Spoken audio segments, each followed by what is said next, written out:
बिस्मिल्लाहिर्रहमानिर्रहीम, अस्सलाम वालेकुम। आज बहुत बड़ी डेवलपमेंट हुई है कि जंग का जो माहौल है वो बढ़ा है। तो अचानक से रूस की जानिब से पुतिन ने एक हुक्मनामा जारी करवाया है कि हम लोग 45,000 फ़लस्तीनियों को पहले फेज में अपने मुल्क में जगह देने जा रहे हैं। अब आप अगर गौर से सोचें तो आपको ये लगेगा कि ये जो गजा में बमबारी की है, अगर रूस यहाँ पर फ़लस्तीनियों को लेकर जाता है तो जाहिर सी बात है ये तो ख्वाब था अमेरिका का और इजराइल का। उन्होंने कहा था बहुत सारे ममालिक है, कोई 40,000 ले ले, कोई 50,000 ले ले, कोई लाख ले ले, तो हम करते करते इनको दुनिया में बसा दे। फ़लस्तीनियों ने इनकार कर दिया था। तो अगर रूस ये काम करता है तो इस सारी सूरत हाल में तो ये तो उनका ख्वाब पूरा होगा। देखिए, दो चीज़ें यहाँ पर समझ लें कि पुतिन ने जो काम करना है वो बड़ा मायने खेज है। और हैरान होंगे आप इस बात को जानकर कि इजराइल खुश नहीं है, बावजूद इसके कि उसको तो खुश होना चाहिए कि भाई ये जा रहे हैं। वो ये कह रहा है और उनके मीडिया और ये तमाम चीज़ें, उनके इंटेलिजेंस एजेंसियों का भी यही ख्याल है कि ये रूस असल में जो गेम खेलने जा रहा है ये बड़ी ख़तरनाक है। क्योंकि रूस ने साथ ऐलान एक और भी कर दिया है कि हमने इनको 6 महीने तक रखना है अपने मुल्क में, फिर वापस भेज देना। एक तो उसमें ये चीज़ उन्होंने बड़ी क्लियरली कर दी है कि ये वापस जाएंगे, ये मुल्क फ़लस्तीनियों का है, गजा का है, वो लेंगे। अब उसमें सबसे बड़ा ख़तरा ये पैदा हो रहा है कि ये जो जितने भी लोग हैं जो आएंगे, किसी की बीवी नहीं है, किसी का बाप नहीं है, किसी का बच्चा नहीं है। ये वो सारे लोग हैं जो अपनी फैमिलीज को गवा कर आ रहे हैं।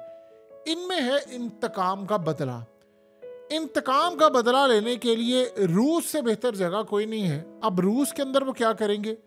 रूस असल में इनको इन 6 महीनों में इतना ट्रेंड कर देगा, इतना ट्रेंड कर देगा, चाहे वो असला चलाने में हो, चाहे वो हथियार चलाने में हो, तमाम चीज़ों में इतना ज़्यादा वो ट्रेंड कर देगा। क्योंकि रूस में तो जाकर किसी ने देखना नहीं है, कैंप्स में वो कहाँ पर रखना है वहाँ तक किसी को एक्सेस नहीं है, मीडिया वहाँ पर वो कोई जा नहीं सकता और किसी को पता नहीं चलेगा। वो इनको मिलिट्री ट्रेनिंग में इतना ज़्यादा ट्रेंड कर देगा, इतना ज़्यादा ट्रेन कर देगा कि अब वहाँ पर जाकर वो आसानी के साथ इजराइल से वो जंग लड़ सकते हैं जो जंग आज से पहले उन्होंने नहीं लड़ी। देखिए, सबसे पहले एक बात ज़हन में रखिएगा कि जो ख़ास तौर पर इस वक्त CNN की रिपोर्टर ने जो रिपोर्ट किया, उसने कहा कि वहाँ के लोग आने वाली मौत का इंतज़ार कर रहे हैं कि हम इस दुनिया से रुखसत हो जाए। इतने वो बेजार हो चुके हैं। तो इस सूरत हाल में उनके पास एक ही चीज़ है कि उन्होंने लेना है बदला। तो बदले के लिए आपको यहाँ से तो असला नहीं मिल सकता। फिर क्या सूरत हाल होगी? फिर एक ही सूरत हाल है कि रूस यहाँ पर आएगा, इनको लेकर जाता है। 45,000 बंदा रखा है, हो सकता है उसके बाद वो 1,00,000 1,50,000 2 लाख ले जाए। उनमें जाहिर सी बात है मर्द भी है, औरतें भी हैं। और ये याद रखिएगा, जिस औरत ने अपना बच्चा या पूरा ख़ानदान, यानी ऐसे भी लोग हैं कि जिनके खानदान के अगर लेट से 25 अफराद थे तो उनमें से 24 मारे गए हैं, 23 मारे गए, 1-2 ही बचा है। तो आप ये सोच लें वो क्या ज़िंदगी जिएगा। उसने लेना है बदला। तो उसके बदले के लिए सबसे बेहतर सूरत हाल ये है कि उसको तैयार किया जाए। और बदला लेने के लिए सबसे बेहतर जगह ये है कि उसको ट्रेनिंग मिले, उसको पता चले और इतना उसको तैयार करके भेजा जाए कि बाद में जब इजराइलियों से मुकाबला हो तो वो आसानी के साथ उनसे बदला ले सके, ना कि वो भीख मांगी। क्योंकि अब तक की जो सूरत हाल है वहाँ पर किसी सूरत ना इमदाद जा रही है, ना कोई और सूरत हाल है। अब असल में रूस अगर ये काम करना चाहता तो वो आज से तकरीबन 9 महीने पहले कर सकता था। उसने तब नहीं किया, उसने अब ये किया है।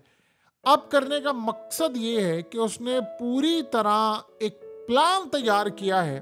उसने कहा है कि अब लड़ाई जो करनी है, देखिए आप अंदाज़ा करें कि इस वक्त पुतिन दौरे कर रहा है, तूफानी दौरे हो रहे हैं, वियतनाम के, नॉर्थ कोरिया के, चाइना के, अफ्रीकन कंट्रीज़ को अपने मुल्क में बुला रहा है, उनके साथ मुआहदे, ईरान से मुआहदे।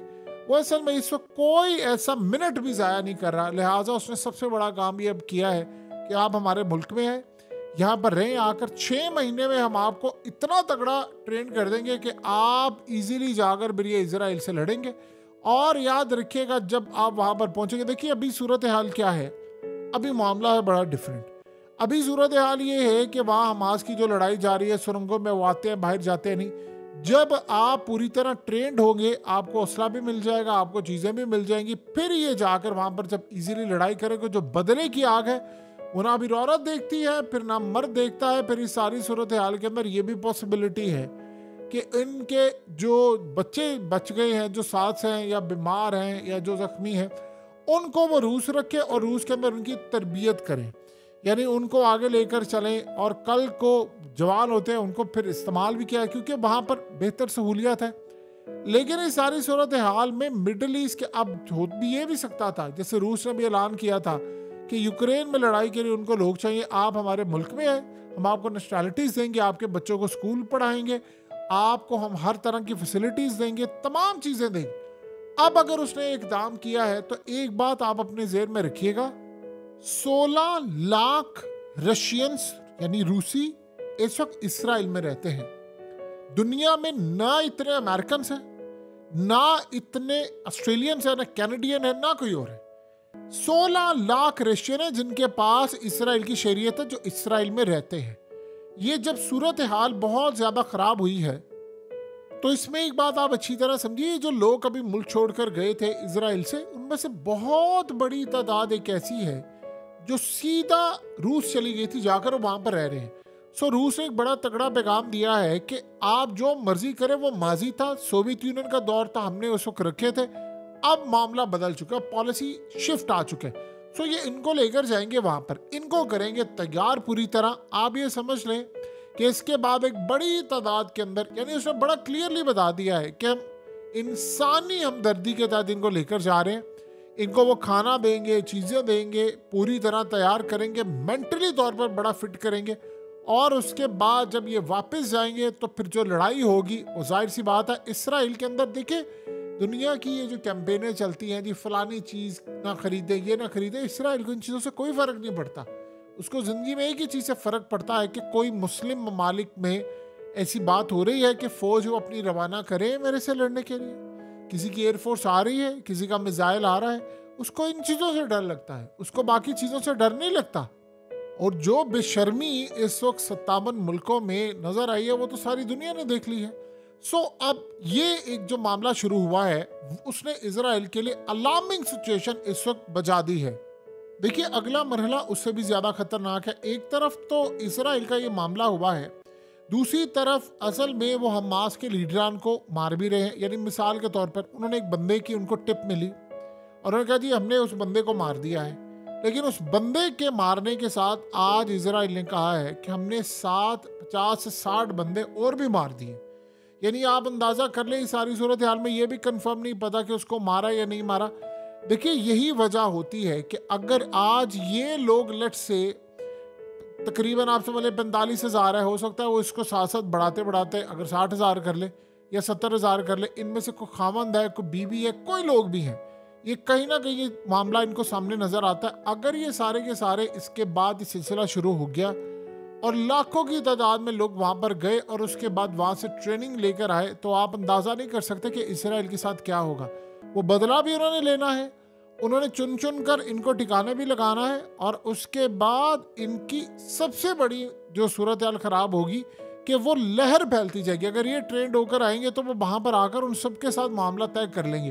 तो ये एक बड़ी डेवलपमेंट जो हो रही है। अब इस वक्त मामला ये है कि सबसे बड़ा यानी एक मार्का ये हो सकता है कि जब आप लड़ाई में कूदें, क्योंकि देखिए अगले 4-5-6 महीने में रूस ने आने वाले जो फोर्सी हालात है वो कर लिए हैं। आज मिसाल के तौर पर अमेरिका का एयरक्राफ्ट कैरियर वो इसराइल की मदद करने के लिए रवाना हो चुका है। अब उस एयरक्राफ्ट कैरियर पर 60 से ज़ायद जेट्स होंगे, क्योंकि आज ईरान के हवाले से कतर ने मना कर दिया अमेरिका को कि आप हमारी मिलिट्री बेस इस्तेमाल नहीं करेंगे, और इस मिलिट्री बेस को इस्तेमाल आपने किसी सूरत ईरान के खिलाफ नहीं करना, ना हौसियों के खिलाफ। तो ईरान के खिलाफ तो जो मामला होगा सो होगा, लिबनान के खिलाफ डायरेक्ट स्ट्राइक करने के लिए जा रहे हैं, तो बंदे जो है वो लड़ने की जरूरत पेश आएगी। देखिए आप अफगानों को भेजें, आप हौसियों को भेजें, इराकियों को भेजें, शामियों को भेजें, वो लड़ाई जरूर कर लेंगे, लेकिन जो बदले की आग इन गजा के लोगों के अंदर होगी वो किसी में नहीं हो सकती। मिसाल के तौर पर एक बंदा है, उसे अपना पूरा खानदान खो दिया है, वो जो बदला लेना चाहेगा उसके लिए एक ही सूरत हाल है कि या मैं ना रहूं या वो ना रहे। तो ये बात इस वक्त रूस ने सेंस कर ली है। प्यूटिन इस सारी थ्योरीज को बड़ी अच्छी तरह समझता है देखिए वो पहले इंटेलिजेंस एजेंसी का हेड भी रह चुका हुआ है, केजीबी का, फिर उसको अच्छी तरह पता है कि किस तरह मामला तय करने हैं, कैसे हायर किया जाता है, नफ्सियात क्या होती है। और समझ लें आप 24 साल से तो इस वक्त प्रेसिडेंट है, तो उसको ये बात अच्छी तरह पता है कि कैसे मामले को हल करना है। देखिए जब से पुतिन ने मुलाकात की है किम जोंग से, और किम जोंग से मुलाकात करने के बाद अब चीज़ें बड़ी तेज़ी के साथ बदल रही हैं। यानी उसको अंदाज़ा हो गया कि अपने हथियार उसने तैयार रखने हैं, अपने इत्तेहादी तैयार रखने हैं। और उसने मुआहदा वहाँ से जो किम जोंग के साथ करके उठा था वो यही मुआहदा था कि अमेरिका जब हमला करेगा तो आपने उसको जवाब देना, तो उन्होंने एग्री कर लिया था। ईरान के साथ भी इस वक्त यही मुआहदा जारी है। इराक और शाम, मलेशिया, शाम के अंदर असल में अब ऐसी भी सूरत हाल है कि पॉसिबिलिटी ये है कि ये जो बहुत सारे जो फाइटर्स हैं इनको शाम में भी आप लड़ाई, क्योंकि असल अब मकसद ये है, उनका और रूस का मकसद एक हो चुका है। लड़ाई देखिए इस वक्त होने वाली है, अमेरिका को ड्रैग करके लेकर आ रहे हैं, और रूस असल में जो लड़ाई करने वाला है वो याद रखिएगा, उसने अमेरिका से नहीं खाली लड़ाई करनी, उसने इसराइल से भी करनी है। वो इतना बेवकूफ़ नहीं है कि इस वक्त अगर रूस ने ये बात कही है, पुतिन ने कहा है कि हमें पता है फ्रांस का सदर मैक्रन मुझे तीसरी जंग अजीम की तरफ धकेल रहा है, और अगर ये शुरू हुई तो फिर हमारी तरफ से याद रखिएगा लड़ाई जो होगी वो बड़ी खतरनाक होगी। यानी अगर उसको नहीं पता कि क्या इसराइल इस वक्त क्या मामला करे, आप सोचे ना कि यमन के हौसियों के खिलाफ पूरी यूरोपीय यूनियन की फोर्स जो है वो इस वक्त आ रही है समंदरों में, वो किसके लिए आ रही है? क्योंकि इन्होंने लेबनान पर स्ट्राइक करना है और उन्होंने आगे से इनको जवाब देना है, तो वो लड़ने के लिए आ रहे हैं। तो क्या रूस को या पुतिन को ये बात पता नहीं है? उस बंदे को सारी चीजें पता है, तो उसको पता नहीं है कि पूरी दुनिया में छाया क्या हुआ है, कौन कंट्रोल। देखिए जिनके सबसे पहले एक बात समझ लें, हुआ ये है कि इस वक्त इजराइल ने अमेरिका को कहा कि रूस के जो अरबों डॉलर्स हमारे मुल्क में है हम उनको जब्त करने जा रहे थे, जो अब हम उनको यूज करेंगे, वो यूज करेंगे और उनको इस्तेमाल करेंगे अमेरिका को। अब सोचें जितना इजराइल के बारे में रूस को पता है दुनिया में किसी को नहीं पता, यानी 16 लाख इस वक्त रूसी जो हैं वो वहां पर है। अब इसके बाद उसने नेक्स्ट स्टेप क्या करना है? उसके बाद उसने नेक्स्ट स्टेप ये करना है कि चूंकि आपके पास दोहरी शहरियत है, तो या तो आप इनके साथ खड़े होंगे या इनके साथ खड़े होंगे, इसके अलावा कोई मामला नहीं होगा। क्योंकि देखिए है तो उनके पास तकरीबन 16 लाख के करीब जो इजरायली हैं, उनके पास रूस की नेशनैलिटी है, लेकिन इस सारी सूरत हाल में रहते तो वो हैं इजराइल के अंदर। तो काम और सारा मामला उन्होंने जो करना है वो इसराइल के लिए करना है। असल में आपको पता है कि जब इसराइल का क़याम हुआ था तो पूरी दुनिया से लोग इकट्ठे हुए थे, तो इसीलिए आज आप देख लें, जैसे आप नेतन्याहू को देख लें, कोई पोलैंड से आया है, कोई जर्मनी से आया है, कोई फलाना से आया है, उनकी नस्लें आप उठाकर देख लें, इनमें से कोई भी इसराइल के अंदर नहीं है। यानी आप यहाँ से अंदाज़ा कर लें कि इनमें से अक्सरियत ऐसे लोग हैं जो इसराइल में कभी पैदा ही नहीं हुए, वो बाहर से आए हैं सारे। सो वहाँ पर ये कानून नहीं है कि आप बाहर से आते हैं और आप, इनकी फ़ौज के अंदर जो अक्सरियत है वो कोई फ्रांस के है, कोई रूस के हैं, कोई फलाने आए हैं। तो कल को उन्होंने बड़ी एक क्लियर लाइन ड्रॉ कर दी कि असल मज़ा तब आने वाला है कि जब रूस और इसराइल की जंग का जो बिगल है वो बजेगा, और तब फैसला ये होगा कि ये जो 16 लाख लोग हैं वो कहाँ जाएंगे। या तो वो रूस के साथ खड़े हो जाएं या वो इसराइल के साथ खड़े हो जाएं, और अगर वो इसराइल के साथ खड़े होते हैं तो फिर इनकी नेशनैलिटीज, इनकी प्रॉपर्टीज, इनका सारे का सारा जो कुछ होगा रूस में वो जब्त कर लिया जाएगा। क्योंकि इन्होंने हलफ उठाया हुआ है कि हम अपने मुल्क से रहेंगे वफादार। उस हलफ के तहत जो उनको नेशनैलिटी, पासपोर्ट, तमाम चीज़ें मिली है। अब जाहिर सी बात है उधर से इसराइल का भी उन्होंने हलफ उठाया हुआ है, तो फिर इस सारी सूरत हाल में आप किस तरफ खड़े होंगे? क्योंकि ज़्यादा देर तक ये मामला ऐसा नहीं है कि रूस और इसराइल, कभी ये आप सोचें कि इसराइल को बनवाने में सोवियत यूनियन का किरदार था। आज मामला ये है कि उसके खिलाफ लड़ाई में इस वक्त रूस का किरदार है। इसीलिए हमेशा ये बात याद रखी जाइए कि कोई परमानेंट आपका दुश्मन नहीं होता, कोई परमानेंट आपका दोस्त नहीं होता, सिर्फ मफादात होते हैं। ये आप अपनी ज़िंदगी में भी समझ ले बात, ये आप इंसानी सतह पर भी समझ ले। कोई दोस्त नहीं होता परमानेंट, कोई दुश्मन नहीं होता। आप जिनके साथ दोस्ती है कल हो सकता है दुश्मनी में बदल जाए, आज इनके साथ दुश्मनी है कल को दोस्ती में बदल जाए। और ये फिर दोस्ती जो होती है सिर्फ आपके मफादात होते हैं, आपने उसके साथ चलना है, उसने आपके साथ चलना है, और ये इंटरनेशनल सतह पर भी यही काम होता है। रूस असल में एक और भी काम करना चाह रहा है, वो असल में एक पैगाम देना चाह रहा है। इस वक्त सबसे देखिए उसकी नफ्स पर इस वक्त जो लिखा हुआ है उसके बाद पता है, उसका हाथ जो इस्लामिक वर्ल्ड की नफ्स पर भी है, उसको पता है वो क्या चाह रहे हैं। किसी मुल्क ने अभी तक किसी ने नहीं, सब ने इनकार किया भाई, खासतौर पर इस्लामिक वर्ल्ड में, कि हमने इनको लेना नहीं है। रूस लेकर ये बात बता रहा है कि देखो मैं तुम्हारा हमदर्द हूँ इस्लामिक वर्ल्ड का। कल को वो असल में ये चाह रहा है कि मैं जो ब्लॉग बना रहा हूँ उसमें इस्लामिक वर्ल्ड को शामिल करूँ और इनके जो लोग हैं वो अपने हुक्मरानों पर दबाव डालें कि हमने अमेरिकी कैंप में नहीं जाना, हमने चाइनीज़ और रूसी कैंप में जाना है, ताकि बाद में मेरा कैंप मजबूत हो, क्योंकि जो लड़ाई उसने करनी है वो बाकी नहीं कर सकते। आने वाले चंद जो हफ्ते और महीने जो होंगे वो बड़ा की रोल प्ले करने के लिए जा रहे हैं।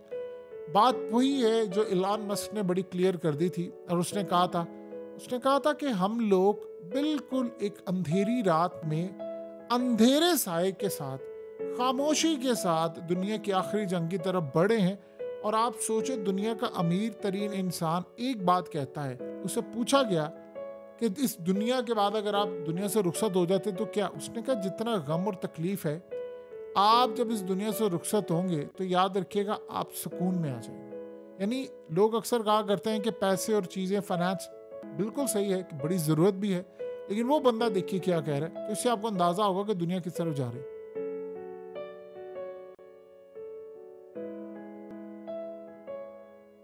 हकीकत टीवी को सब्सक्राइब करना मत भूलें, वीडियो को लाइक करें, शेयर करें और कमेंट सेक्शन में अपनी राय का इजहार ज़रूर करें।